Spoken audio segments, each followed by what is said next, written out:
نحمدہ و نصلی علی رسولہ الکریم اما بعد اعوذ باللہ من الشیطان الرجیم بسم اللہ الرحمن الرحیم۔ السلام علیکم ناظرین، میں ہوں آپ کا میزبان رانا ارسل محمود۔ ناظرین، حضرت انس رضی اللہ عنہ سے ناقل ہے کہ رسول اللہ صلی اللہ علیہ وسلم سے کہ آپ صلی اللہ علیہ وآلہ وسلم نے فرمایا 3 خصلتیں ایسی ہیں کہ جس میں یہ پیدا ہو جائیں اس کی ایمان کی مٹھاس کو پا لیا۔ اول یہ کہ وہ اللہ اور اس کا رسول اس کے نزدیک سب سے زیادہ محبوب بن جائیں۔ دوسری یہ کہ وہ کسی انسان سے محض اللہ کی رضا کے لیے محبت کرے۔ اور تیسرا یہ کہ وہ کفر میں واپس لوٹنے کو ایسا برا جانے جیسا کہ آگ میں ڈالے جانے کو برا جانتا ہے۔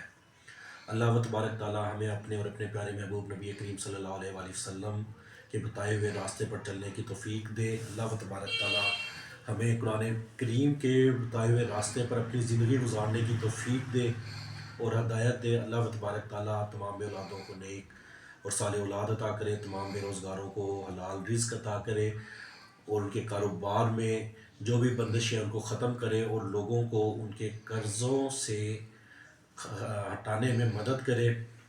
اور اللہ تبارک تعالیٰ جو وفات پا چکے ہیں انہیں جنت الفردوس میں اعلیٰ مقام عطا کرے اور ان کی قبروں میں اپنے نور کی روشنی کو پھیلائے، تمام بیماروں کو صحت یاب کرے۔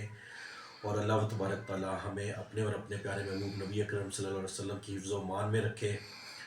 انشاءاللہ ہم پھر حاضر ہوں گے ایک نئی حدیث، ایک نئے واقعے اور ایک نئی اچھی بات کے ساتھ۔ تب تک ہمیں اجازت دیجیے۔ اللہ تبارک تعالیٰ تمام امت مسلمان اور خاص کر کے ہمارے ملک پاکستان کی حفاظت فرمائے، آمین۔ اللہ حافظ۔